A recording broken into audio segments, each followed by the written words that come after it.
I am Daniel Lucas, and welcome to Book 101 Review. Book 101 Review is all about books that I read for the last 40 years. And today I have my special guest. He is my author feature of the month, no other than Mr. Sebastien de Castell.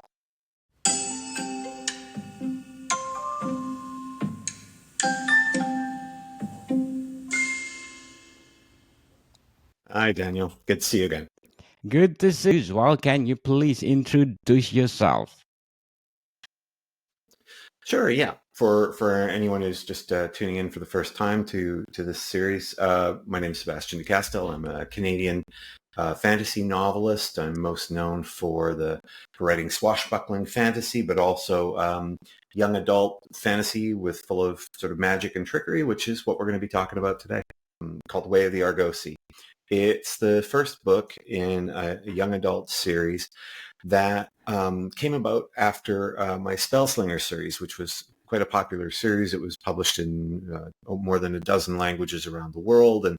And one of the characters in that series was a woman called Ferius Parfax, who was kind of a fan favorite, I think, and a favorite of mine to write. And people always would ask me about her and where she came from, as well as where the Argosi came from, because the Argosi are this kind of wandering tribe of gambling philosophers who, manage to survive in a world where there's armies and military forces. There's all kinds of magic and mages who oppress anyone who doesn't have the kind of power that they have. And the Argosi managed to use just very human abilities like eloquence and gambling and swagger and daring to survive in that world. And so people write me all the time going, how do you become an Argosi and what do the Argosi do? And so that became in part this series of exploring the origins of that character that everyone loved, Ferius Parfax, and the Argosi themselves. With this first book, it tells the story of Ferius, who is a young refugee who is being hunted by various mages that consider her people to be sort of devil worshippers, even though they're not. They were at war with one another 300 years ago. And so these mages have been trying to exterminate the last remnants of those clans. And that becomes the trial for Ferius as this first young girl, then young woman, trying to figure out how to survive even as these mages keep sort of coming after her. And she meets a fellow along the way named Durrall Brown, who is one of these Argosi, and he just seems like a kind of cowboy gambler to her, but he offers her a different way to survive, but it's a way that will cost her. And this book is about her deciding whether she can give up on all of the things that she's wanted for such a long time, especially vengeance over what's happened to her people, in order to have this other chance at a new life. What challenges have you faced when you're writing Way of the Argosi? I think the biggest challenge, so it came in two phases. Initially, I had written, I knew exactly where I wanted the story to start. I wanted the story to begin with basically the massacre of her tribe, of the people that have kept her alive until the age of 11, because that is, of course, the source of the trauma that haunts her throughout her journey from being, a traumatized young girl to being this kind of very remarkable, you could even say heroic young woman. And so as I was kind of writing that, I hit a point where one would normally be halfway through the book, and it felt like just something wasn't quite right. Like I just wasn't telling the full story. And I'm usually very wary as a novelist of telling too much of someone's story, because that can start to read like a biography. But in this case, I realized that I actually needed to go back because there were all of these kind of very interesting adventures that each of them pile on to form who she is. And so the biggest challenge was just recognizing that I couldn't skip over all of the pieces that make Ferius the remarkable character that she becomes. How do you develop your characters and plot lines in way of the Argosi? So with Ferius, it was an interesting challenge to develop her as a character because when we first meet her in the Spellslinger books, she is in her 30s, and she is this kind of enigmatic hero that comes along and gives Kellen, who's the main character of the Spellslinger series, the kind of mentorship that he needs to see outside of the limitations of his own world, which is to Kellen, everything is about magic. It's about becoming a mage. It's about that desire for power that I think a lot of us have, and a lot of us who love fantasy tend to have, right? When readers of fantasy often want to imagine themselves being able to, cast spells and have all these kinds of powers.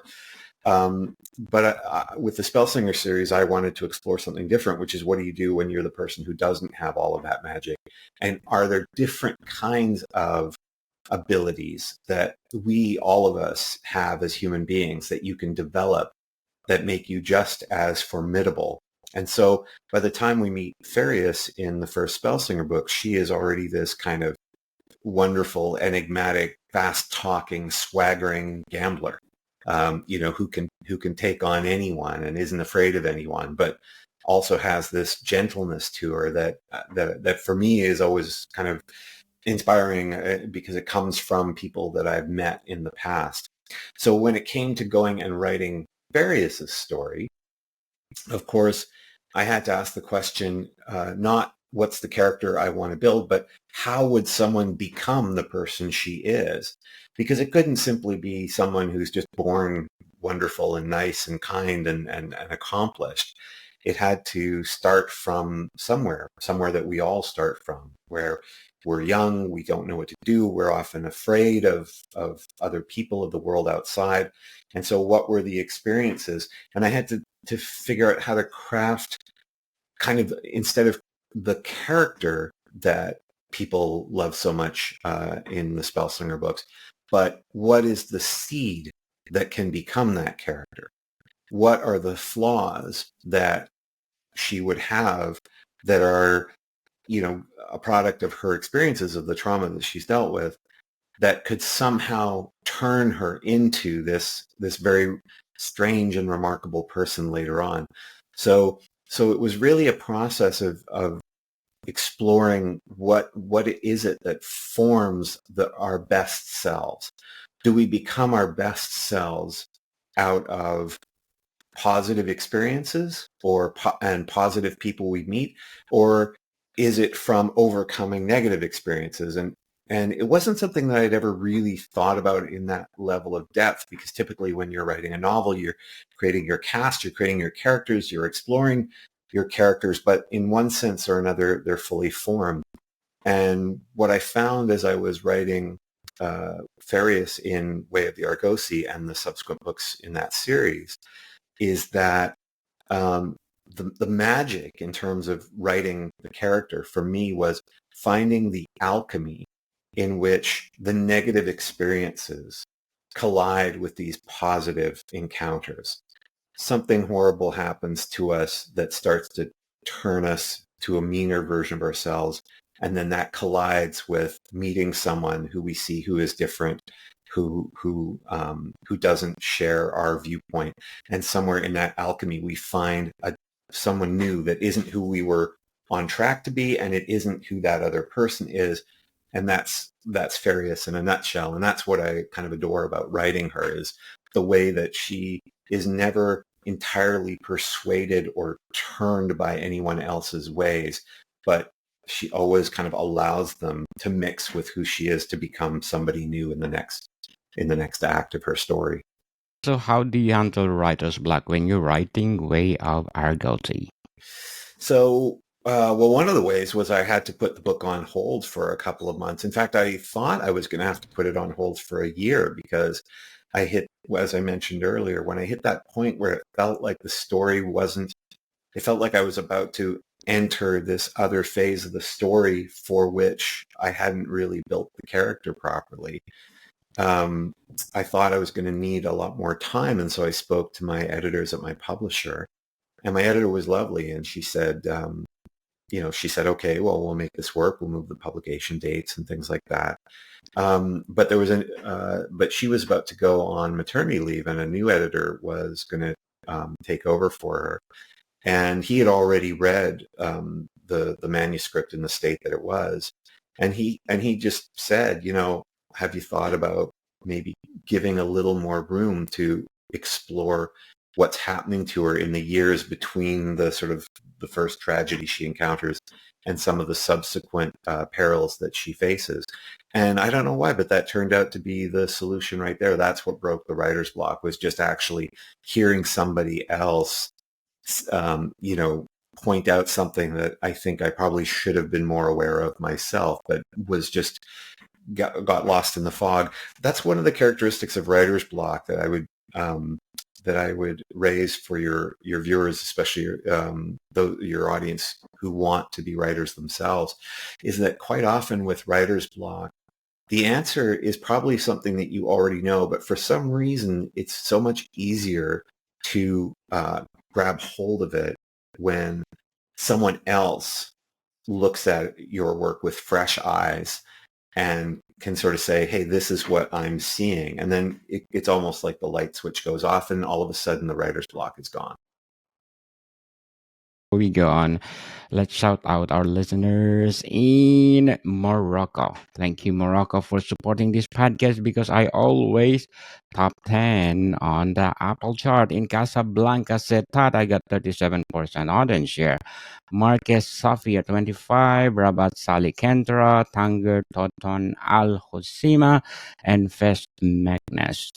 Thank you, Morocco, for supporting this podcast, because this podcast is created to empower writers, authors all over the world, like Mr. Sebastien de Castell.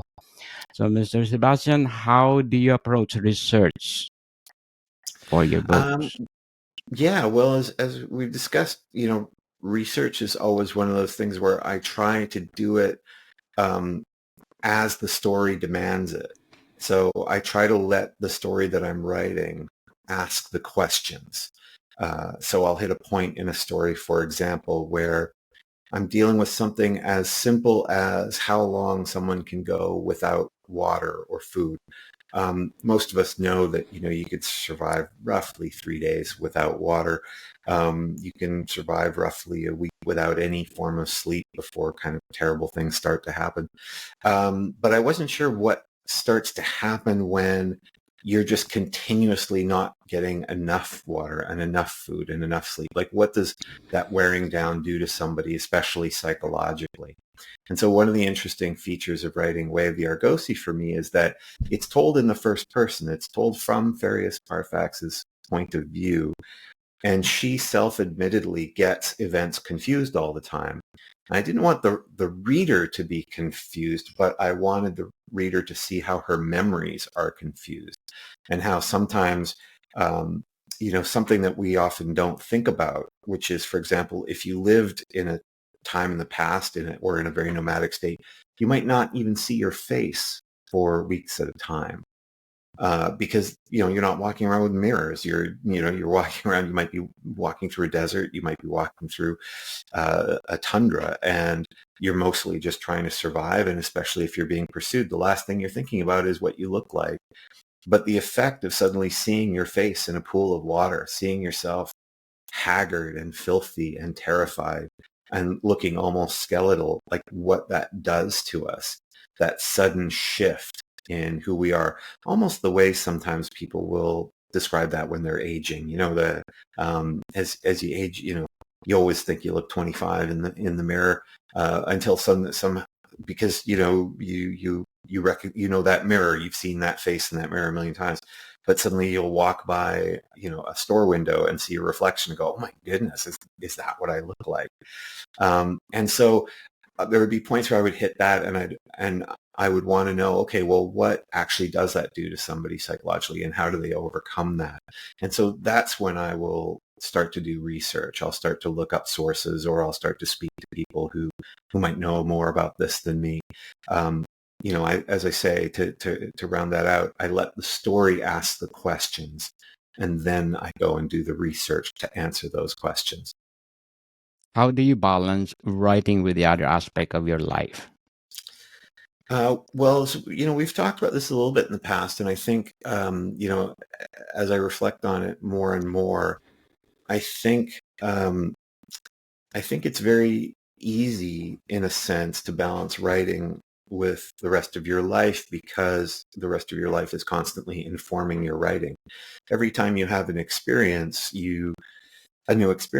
that sort of spawns new ideas. To put it in sort of concrete terms, when I often will describe, writing novels as being a kind of unusual self-help program, because it makes you more conscious, not just of other people, but of yourself. So for example, when you're writing a novel and you have a character who's has an encounter with another character, and someone says something and then they just blow up.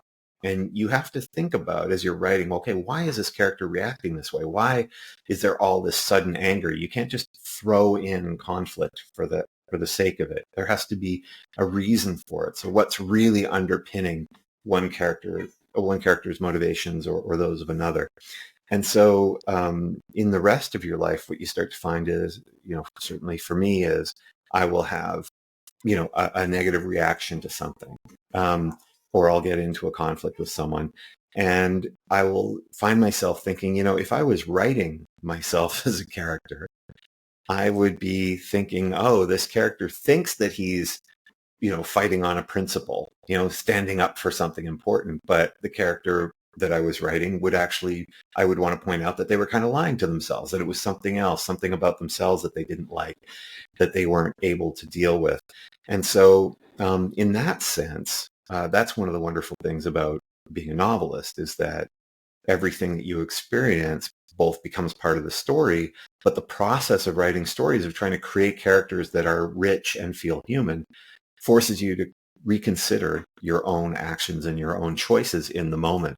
And so I sometimes say, especially with the Argosi, because, as I mentioned earlier, the Argosi are these kind of wandering philosophers, and they have these principles about how to forge your own path through life. They don't have any kind of military concepts. They're not like the Jedi, where you have to be, isolated from other human beings. They are always in search of their own individual path. And readers write me all the time, sort of, and they'll tell me the name of their path, and they'll talk about how they apply what the Argosi call the four ways: the way of water, the way of wind, the way of thunder, the way of stone, and the seven talents of, of daring and eloquence and dance and things like this. And I realize more and more, as I sort of go through the world, that I will sometimes encounter a complicated situation and wonder, which of the four ways would I apply? And so I sometimes think that I wrote about the Argosi as a way to give myself a set of tools with which to face the world. And I think that's why I get so many emails and letters from teenagers and from adults as well, sort of saying that, they never felt like they could find the right path for themselves. They didn't feel like they fit in. And when they read about the Argosi, they think, okay, well, here, actually, this is something that I can apply for myself. And I don't think that's anything to do with me or any particular insights I have. I think it's just the idea that comes along with the Argosi, of that you can actually have a very intricate and complicated path through life that is your own, that is built on tools that you draw from other places, but you don't have to actually conform to any particular approach to life. That your philosophy is a unique philosophy. You can pull from different areas. In my own life, I'm a humanist, I'm an existentialist, I try to be as stoic as I can, but I'm not devout to anything. And so I think people enjoy that part of it. And that's what I enjoy from it. And so in a sense, sometimes writing causes you to lose balance with the rest of your life because you're always thinking about it at times when you should be, more present for other people. But in other ways, writing your novels can actually help make you more yourself, help you become who you sort of want to be. How has your writing evolved over time since the publication way of the Argosi? Well, I think Way of the Argosi as a novel was, I reread it recently, in fact, and I think it was a bit of a turning point for me stylistically. Even though my novels are still characterized by the same um, fundamental building blocks. I love humor and wit, and I love dialogue that's sort of alive and active. I love stories about friendship and the bonds that people form, and the way that people can find redemption in making different choices and making hard choices. Um, but Way of the Argosi was an interesting book for me because it was the first one where, as I was writing it, I found myself asking not just who was telling the story, but who are they telling the story to? And so, when you think of a novel, of course, a novel is always someone telling you a story, right? Even though you're reading it, and especially if it's in first person, if the character's saying, I found myself lost in the desert and I did this and then this happened to me, that's someone telling a story. And so often as writers, we think about who is that person telling the story.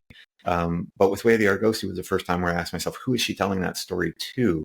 And and that changed a little bit the way the voice of the character comes out, because it makes you always aware that there's another character in the shadows, someone. It's not done in an explicit sense. We're not explicitly aware that she is recounting the story to someone. I've never loved that sort of framing device. But by the end of the book, we realize who it is she's thinking about when she is recounting this story. And for me, that was a lovely way to close the book. So that's something that evolved in my writing process. So, what are some of your goals and or aspiration as a writer? I've always had the same aspiration since the day I started this vocation, which is simply to make a living writing novels. And I've been incredibly fortunate. This is the 10th year that I've been a professional novelist. And for 10 years, I've been able to earn a great living just writing stories. I have lots of friends who are writers who will, they'll want to, I don't know, hit the top of the New York Times bestseller list, which I think is a perfectly valid thing to want to do, or they want to see a TV show or a movie made from their books, and I think that's a completely valid thing to want as well.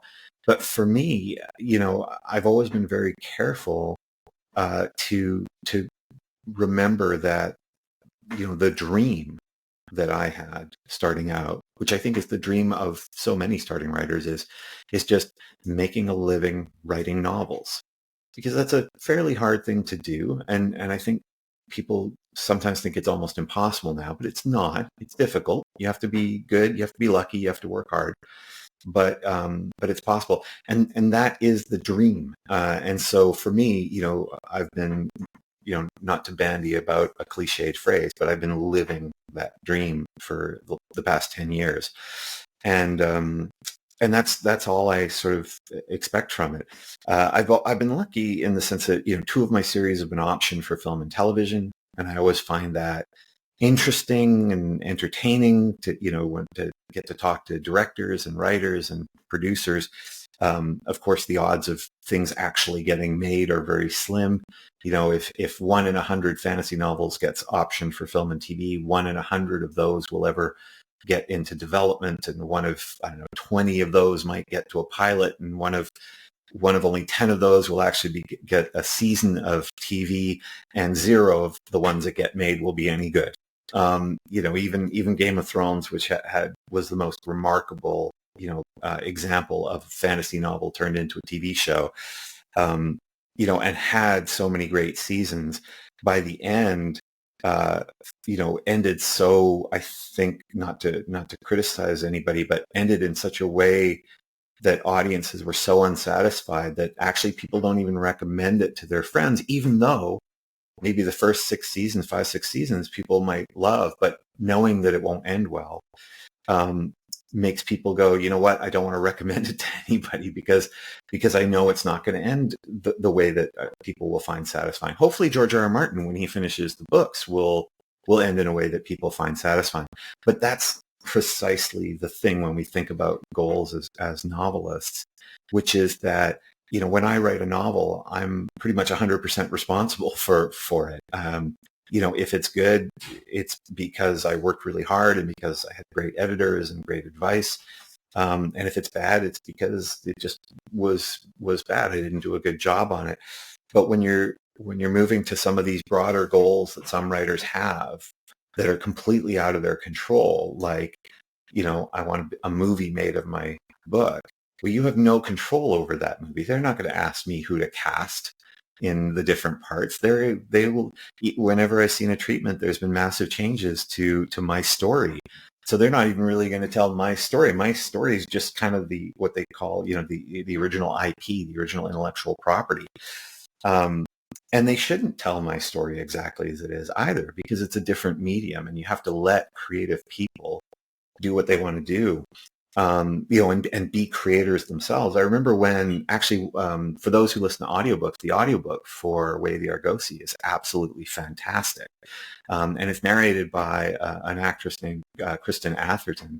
And I remember when I first met her, we spoke on video, and she had read all the Spellslinger books and she'd read the Way of the Argosi, and she wanted to do a good job. And she was saying, you know, I want to make sure I get the voice the way that you see the voice. And I said, no, that's not how, that's like, it can't work that way. You can't be a voice for my thoughts. You need to be the voice of Ferius Parfax. However you play her, however you portray her in the audiobook, that's who she's going to become. And it's funny because now when I sit down and write another Ferius book, it's Kristen's voice that I hear in my head. And I love that part, right? Because that's collaborative. That's me going beyond the limits of my own imagination and getting to incorporate the talents of other people. But if you let your goals become based on other people's work, and that's certainly the case with film and television, for example, then you're kind of removing yourself from the process. And so my goal is always the same. I want to write a better book. I want readers to laugh, to cry, and to cheer, you know, as they're reading that book. And if I can do that and make a living at it, there will never be another. Well, I don't think there will ever be another goal for me as a writer. Yes, it's priceless. So before we go on, Mr. Sebastian, I do invite you to please do listen to my other podcast, Movie 101 Review. And please do listen to our latest episode. We talk about one of these iconic, legendary English director, Mr. Guy Ritchie. So please do listen. Movie 101 Review. So Mr. Sebastian, Way of the Argosi is good for a series or a motion picture? It's well, right now it's a series of books. There's 3 books out now. Each one is a complete story, so readers don't have to feel like they're caught inside a series. But there's 3 of them out right now. It's, as I mentioned, both Spellslinger and Way of the Argosi and the Argosi books have been optioned for film and TV. So it could become a TV series down the road, or it might not. And I will try to be happy and grateful either way. Definitely. So can you read one of your favorite chapter? So I've never actually read from this book, which is interesting, live from this book. And I suppose partly because it's, you know, it's a female protagonist and narrator. But I thought it might be interesting to have to read a little bit from, it's around the middle of the book. And this is the first time when Ferius, who has been living as on the run as a fugitive for several years, and is sort of at a point of absolute desperation in her life. She's She hasn't had anything to drink for 2 days. She hasn't eaten in a week, and she's been basically casing this horse because she sees this horse outside of a saloon, and she sees that there's a canteen of water there, and there's some food in the saddlebags, and she's been watching patiently, trying to figure out when she can steal that. And there's a dog that sort of sits with the horse, and she sort of figures that she's ready to kind of give it a try, and the dog's not going to do anything. And of course, the moment that she tries to reach into the saddlebags, this dog, who she sort of, because she's a little bit delusional at this point, because she's hallucinating, she thought she had made a deal with the dog. She told the dog, look, if you just let me steal stuff from the horse, I will, from the saddlebags, I'll give you half the food. And all of a sudden, the dog leaps up on its hind legs, its paws resting on her thigh, and its jaws wrapped around her wrist. And he was not biting hard, not piercing the skin, but holding it in a vice. And so that's where we begin in this chapter. We had a deal, I complained. The dog replied with a low growl. The horse, uninterested in our negotiations until this point, gave a loud whinny. Apparently he was the lookout, not the dog. Shh, I hissed. The horse responded by whinnying again, this time even louder. Well now, a man's voice said, accompanied by the screech of rusty hinges on the swinging tavern doors. The heels of his boots thumped on the uneven boards of the front porch. Ferius, what did I tell you about picking up strays? Who's Ferius? I asked. The man pointed to the mutt now permanently attached to my wrist. I looked down at the dog. Your name is Ferius? Through his teeth, he growled his assent. But my name's Ferius, I protested. The man tilted his head back and arched an eyebrow. You aiming to steal my dog's name on top of my favorite canteen? What little sanity remained to me started to kick in again. I wasn't stealing nothing, mister. I saw somebody going through your saddlebags and thought I should do something, that's all. Man or woman? He asked. No smile, deadly serious. A woman, I guess. He chewed on the inside of his cheek, nodding slowly. You chased her away? He asked. Sure did. She was real big, too. Mean. Big and mean, he said, then gave a little shiver of his shoulders. You must have been powerful scared. I'm shaking just hearing the tale. I looked down at the dog, Ferius, who, despite still having his teeth around my wrist, stared up at me with a sort of sympathetic shrug to let me know I was being toyed with. Please, mister, I said, just let me go. Let you go? He pushed up the brim of his frontier hat. After you chased off a big, mean woman and saved me from a face worse than having a scrawny kid steal my favorite canteen? He shook his head. Durrall Brown may be a no-good, down-and-dirty rogue, but he don't leave a debt like that hanging over his fate. No, ma'am. Your name is Brown? Yeah, why? I looked at his brown hat, his brown hair, his brown everything. No reason, but if you want to settle a debt, a little water would be much appreciated. Just water? He asked, frowning. Nothing else? Well, I said before I could stop myself, one of those biscuits would be real... I saw the smile reach his eyes. Just like that, I'd given up the game. Only maybe a game was all it had ever been. This guy wasn't stupid. He knew I'd tried to steal from him. Now I'd given him proof. Please, mister, I said, going back to my earlier strategy.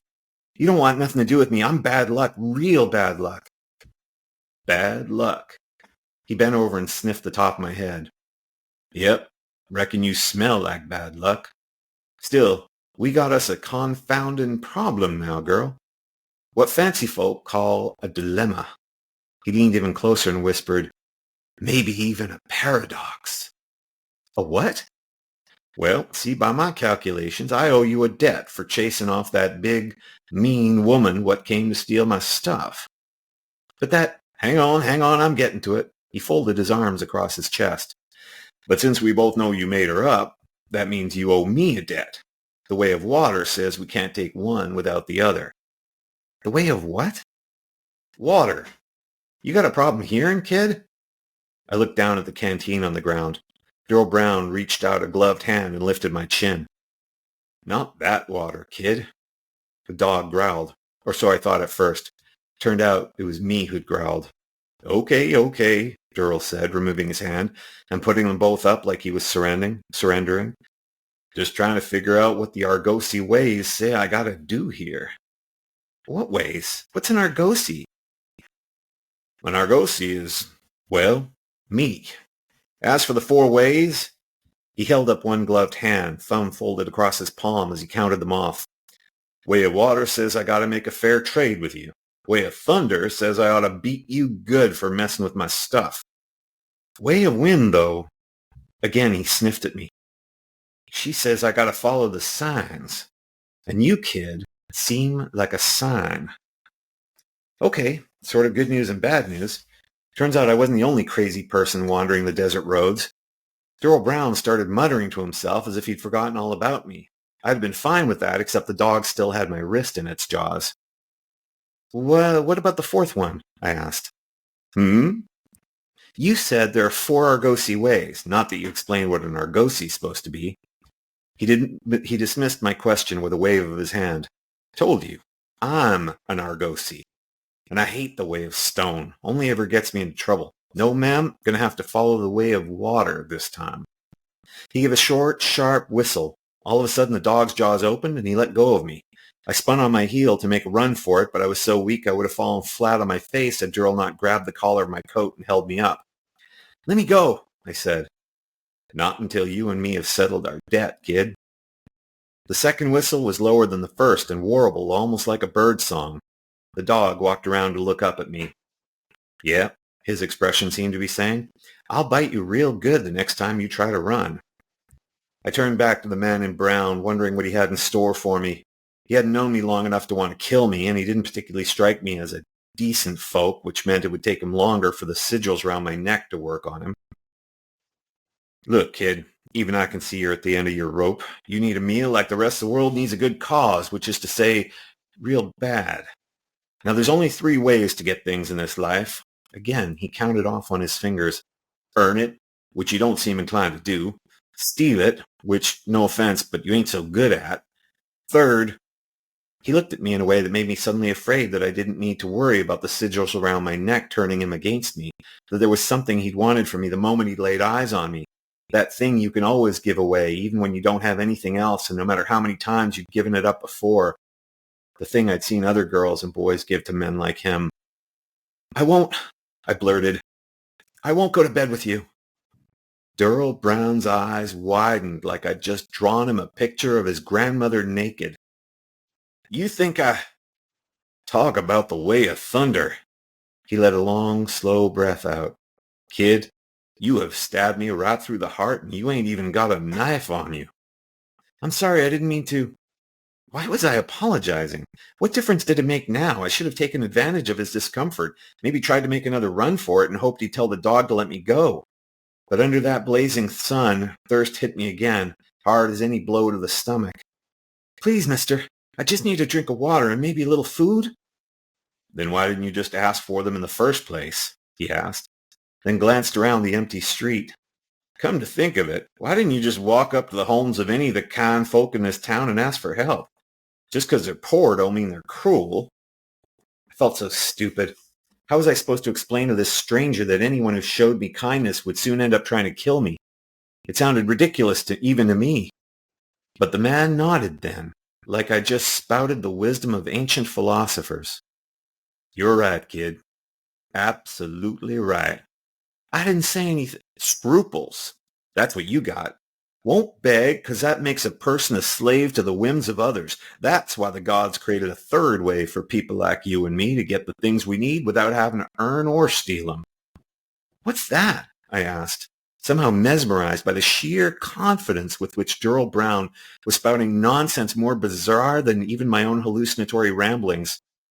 He grinned, and it was one of those grins that reminded me of Orissa, the kind that traps you like the sight of a desert mirage in the distance, convincing you that the world is this big, wondrous place, and you just happen to be the luckiest person alive. Gambling, Durrall said. And that's the end of the chapter. That is Bravo! Way of the that's Argosi by Sebastien de Castell. So, Mr. Sebastian, can you please invite our listeners to support all your books? Sure. Yeah, absolutely. So I think if you're new to my writing, Way of the Argosi is a great place to start if you want to read some kind of fantasy with with lots of adventure and swashbuckling and a bit of Wild West flavor to it. Of course, it's a young adult novel, but I think it works for adults as well.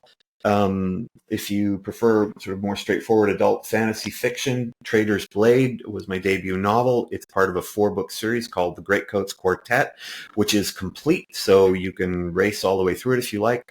Also has a fantastic narrator, a guy named Joe Jameson, who just brings the story to life. So if you like audiobooks, that's a good way to go as well. All my books are available in print and ebook and audiobook. There's also the Spellslinger series. So if you're looking for a book for teenage boys, for example, there's not a lot of books for teenage boys these days, strangely, especially in fantasy. So Spellslinger is a good series for them. As well, if you're looking for something a little bit more literary, for your fantasy tastes, Crucible of Chaos is a kind of supernatural mystery featuring a swashbuckling Hercule Poirot investigating a series of apparent demonic murders in a monastery. And of course, Play of Shadows is my latest novel. It's a swashbuckling fantasy set in a theater that explores kind of the meaning of storytelling and what happens and why we often fight over stories and the way that they affect our present. So 16 different novels I've had published so far, and hopefully there's something in there for your listeners to enjoy. So, Mr. Sebastian, thank you for your time. Thanks so much, Daniel. See you soon. More to come, people. See you soon.